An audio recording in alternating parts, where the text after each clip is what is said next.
साथियों नमस्कार, मैं एडवोकेट राजेंद्र वर्मा, जीना इसी का नाम यूट्यूब चैनल पर आप सभी का स्वागत है। आज हम एक ऐसी शख्सियत से आप सभी को मिलाना चाहते हैं, बातचीत करना चाहते हैं, जो लंबे समय से ग्राम नैनपुर सिकंदरा कानपुर देहात में रहते हैं और इनके द्वारा जो कार्य किया जा रहा है, लोग सेवानिवृत्त हो जाने के बाद अपने आप को मान लेते हैं कि हमारा जीवन ही खत्म हो गया है। इनके बारे में चर्चा पर चर्चा में सम्मिलित करना चाहते हैं। बाबूजी, आप अपना परिचय बताएं और अपने बारे में कुछ बताएं। सबसे पहले तो आपको बहुत बहुत धन्यवाद कि आप 100 किलोमीटर चल करके और हमारे इस ग्रामीण क्षेत्र में आए और हमसे आपने आकर के कुछ प्रश्न किए। क्योंकि गांव में ऐसा होता नहीं है, बड़ी बड़ी प्रतिभाएं पड़ी हैं लेकिन उनको कोई पूछता नहीं है, तो इसके लिए आपको बहुत बहुत बधाई, बहुत बहुत धन्यवाद। हमारा नाम है सुदामा प्रसाद अकेला, ग्राम नैनपुर, पोस्ट सिलहरा, तहसील सिकंदरा, कानपुर देहात। यह हमारा परिचय है। जी जी। अभी आप कहाँ पर क्या आपने किया था, कहाँ से आप सेवानिवृत्त हुए हैं? हम शिक्षा विभाग में सरस्वती विद्या मंदिर इंटर कॉलेज में सिकंदरा कानपुर देहात में ड्राइंग टीचर थे जी। और वहाँ लगभग हमने 37 वर्ष सेवा की। और सेवा काल में भी जिस समय से विद्यालय एडेड हो गया था, उसी समय से हमारे अंदर समाज सेवा भाव जागृत हुए और उसी समय से हम प्रति महीने अपने वेतन का 10% हर गरीब बच्चों को बांटा करते थे और पूरी सेवा भर हमने ये बांटा है। सेवानिवृत्त आप कब हुए हैं वहां से? सेवानिवृत्त 6वां वेतन आयोग के पहले लगभग 2006 में सेवानिवृत्त हुए हैं। सेवानिवृत्त होने के बाद समाज सेवा में हम पूर्ण समय देने लगे। जी जी। इसके पहले हम आंशिक समय दे पाते थे। जी जी जी जी। तो इसका मतलब यह है कि 2006 के बाद, आप रिटायरमेंट होने के बाद आप अनवरत, हम यहाँ पर सभी लोगों को बताना चाहते, दिखाना भी चाहते, देखिए बागवानी, हरी भरी बागवानी है और सब सारी चीजें। आंटी जी, आप अपने बारे में कुछ बताएं।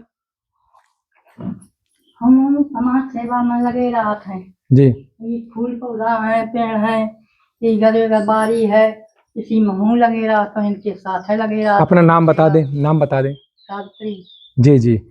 देखिए, लोग कहते हैं कि जीवन अपने आप को खत्म हो गया है सेवानिवृत्ति के बाद, लेकिन देखिए कितनी उम्र दराज होने के बावजूद भी अनवरत, आप समझिए कि इनके द्वारा जो सुबह उठ जाने के बाद इनकी दैनिक क्रियाकलाप के बारे में भी हम आप सभी लोगों को बताना चाहेंगे, दिखाना भी चाहेंगे कि इनके द्वारा जो समाज में जो कार्य किया गया है और उसके द्वारा जो समाज के द्वारा जो लोगों ने इनको मतलब इनको प्रशस्ति पत्र दिए हैं, उनको भी हम आपको सभी को, बाबूजी चल करके हमें बताएं कि कहां पर क्या क्या चीजें आपको मिली हैं समाज सेवा के दौरान।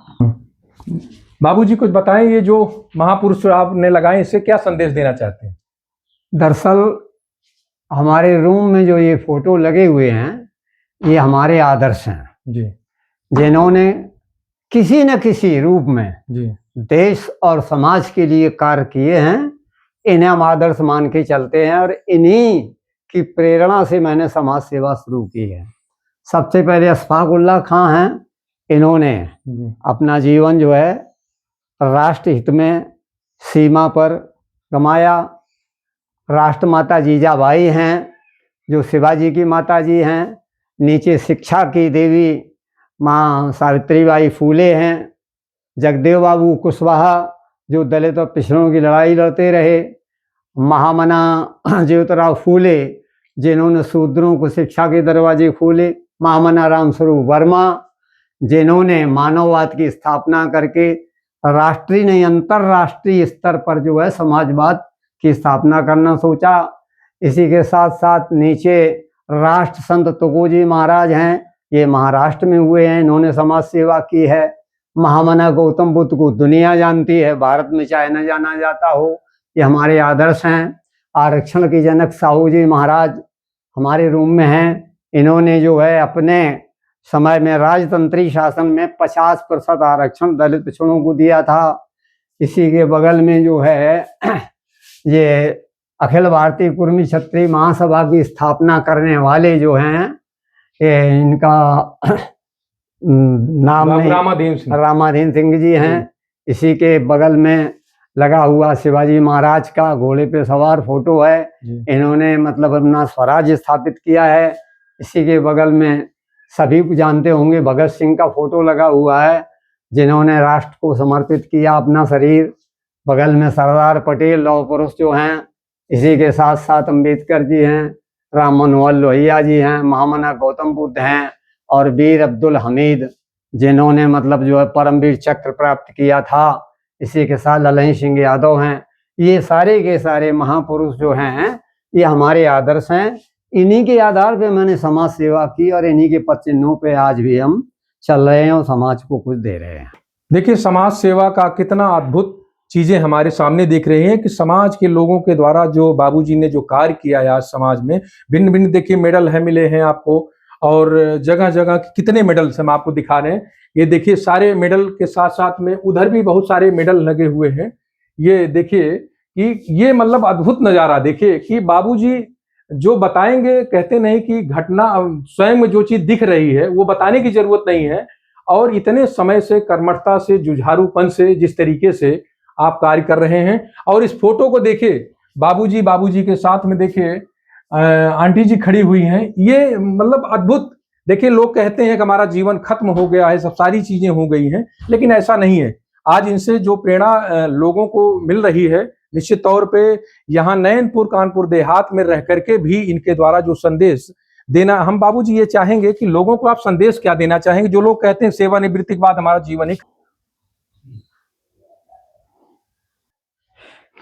बाबूजी आपसे हम जानना ही चाहेंगे कितने दिनों से, लंबे समय से अनवरत आप समाज सेवा कार्य कर रहे हैं। जैसे इसमें समाज सेवा में क्या क्या चीजें हैं, आप जिसके बारे में बताएं थोड़ा सा। दरअसल देखो, मनुष्य होने के नाते हम सामाजिक प्राणी हैं और सामाजिक प्राणी होने के नाते समाज में रहना जो है वो अपने हित में भी है और समाज के हित में है। तो सेवानिवृत्त के बाद हमें ऐसा लगा कि अगर हम समाज सेवा में लग जाएंगे तो समाज के बीच रहेंगे। जब समाज के बीच रहेंगे तो समाज की जो समस्याएं होंगी, समाज की जो ज़रूरतें होंगी, समाज के लिए क्या चाहिए, इन सभी बातों के लिए हम प्रयत्न करते रहेंगे। इस उद्देश्य को लेकर के मैंने ये नहीं माना कि मैं 62 साल या 64 साल का हो गया हूँ, रिटायरमेंट के बाद घर बैठ जाऊँ। नहीं, मैंने ये मतलब एक मजाक की बात मान लीजिए कि रिटायर हो गए। जैसे लोग कहते हैं कि मतलब गाड़ी की रबड़िंग करवा दो तो टायर और चल जाते हैं, तो वो रिटायर होते हैं। तो पुनः रबड़िंग हो गई और हम फिर चलने लगे। उससे हमें लाभ ये हुआ है कि लगातार चलते रहने से अभी हम चल रहे हैं, और अगर न चलते, कहीं लेट गए होते तो फिर चलना बंद हो जाता। आज भी मैं अपने को कभी बूढ़ा महसूस नहीं करता हूँ और अनवरत समाज में जो भी कार्य आते हैं उसको करता रहता हूँ। मैंने शिक्षा के क्षेत्र में पढ़ाई की, मैंने सिलाई की, मैंने डॉक्टरी की, मैंने जादू का काम किया, मैंने मकान बनाए, हम क्या क्या तमाम चीजें जो समाज के हित में थी मैंने बनाए और लोगों को सिखाया भी। गायन वादन भी करते हैं? गायन वादन करते हैं, लोकगीत भी गाते हैं, लिखते भी हैं, साहित्यकार भी हैं, किताबें भी लिखी हैं।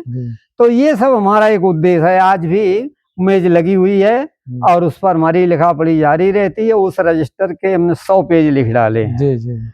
और जीवन का उद्देश्य है कि ये हमारे न रहने के बाद कुछ न कुछ समाज को मिले हमारे द्वारा।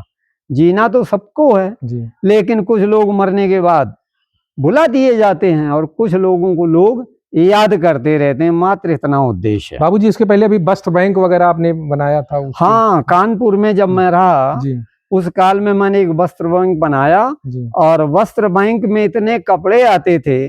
उस वस्त्र बैंक में सहयोग करने वाले करीब करीब 6 शाखाएं और थीं, जिसमें अंजनी वर्मा एक शाखा देखते थे, एक शाखा बर्रा तरफ राजेंद्र वर्मा देखते थे, बीच के क्षेत्र में बीडी सचान सुबोध चौधरी देखते थे, एक तरफ अवधेश कटियार देखते थे। तो ये सारे के सारे लोग उस वस्त्र बैंकों की उप शाखाओं के थे जो वस्त्र इकट्ठा करते थे, और मैंने वहाँ हजारों लोगों को कपड़े बांट करके और उनका सर्दी या गर्मी को बचाया। हाँ बाबूजी, इसके अलावा वस्त्र बैंक के अलावा और क्या क्या कार्य आपने मतलब अभी जो जिसमें आपकी सहभागिता रही हो, क्या क्या किए हैं? दरअसल मैं किसान पुत्र हूँ जी और यहाँ पर किसान यूनियन का निर्माण मैंने कानपुर देहात में किया। जी इसके बाद मैं यहाँ का जिला अध्यक्ष बनाया गया। जिला अध्यक्ष बनने के बाद में यहाँ की एक बहुत ही उपयोगी अमरहट पंप कैनाल योजना की लड़ाई लड़ी।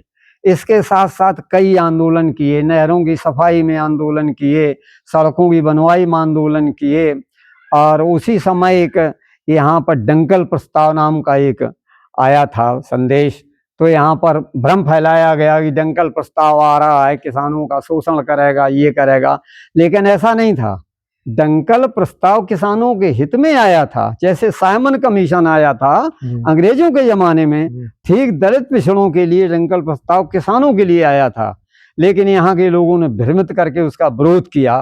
तब मैंने दिल्ली से जो है भूपेंद्र सिंह मान जो राष्ट्रीय अध्यक्ष थे उनको यहाँ बुलवाया और डंकल प्रस्ताव की पूरी पुस्तक लेके आए थे, और पोखराया में मंडी समिति में उनका कार्यक्रम हुआ था। 80-90 ट्रैक्टर लेकर के हम लोग गए थे और उन्होंने फिर किसानों का भ्रम दूर किया था। किसान हित की लड़ाई हमने बहुत लड़ी है। बाबूजी, आप युवाओं को और जो सेवानिवृत्त हो गए हैं वो लोग कहते हैं कि हमारे पास समय नहीं बचा है, अब तो हम अंतिम उसमें हो गए हैं, उनको एक संदेश सीधा सा हम चाहेंगे कि उनके लिए संदेश क्या देना चाहेंगे? देखिए, सेवानिवृत्त होने का मतलब ये नहीं है कि हम सारे कार्यों से निवृत्त हो गए। सेवानिवृत्त का मतलब है कि जो हम सर्विस कर रहे थे उससे निवृत्त हो गए तो समाज का काम करने लगे। जी जी जी। युवाओं के लिए तो ये है कि जो हम लोग संदेश दे रहे हैं, जो कार्य समाज में कर रहे हैं, युवा उनका अनुकरण करें, क्योंकि युवाओं के कंधों पर देश का भार होता है और आगे उन्हीं को जाना है। सेवानिवृत्त हैं, अभी 85 साल के हैं, हो सकता है साल 2 साल 4 साल हम लोग चले जाएंगे, तो कुछ मैसेज नवयुवकों के लिए छोड़ जाना चाहते हैं जो उस मार्ग पर चलें, उनका मार्गदर्शन कर रहे हैं। हाँ बाबूजी, कुछ बताएं, चूंकि आपने संदेश दिया युवाओं के लिए, सेवानिवृत्त वालों के लिए, और क्या संदेश हमारे इसके बारे में कुछ बताएं। दरअसल आपका जो चैनल है जीना इसी का नाम, ये बहुत अच्छा कार्य कर रहा है। मैं इसको फेसबुक पर देखता हूँ और इसको यूट्यूब पर देखता हूँ। समाज हित और राष्ट्र हित में ये सारा का सारा काम कर रहे हैं। मैं इस चैनल को बहुत बहुत धन्यवाद देता हूँ कि आप अनवरत रूप से इस तरह समाज का काम करते रहें, जिससे समाज को बहुत ही लाभ मिलेगा। धन्यवाद बाबूजी। जीना इसी का नाम यूट्यूब चैनल को सब्सक्राइब करें, लाइक करें और कमेंट जरूर करें।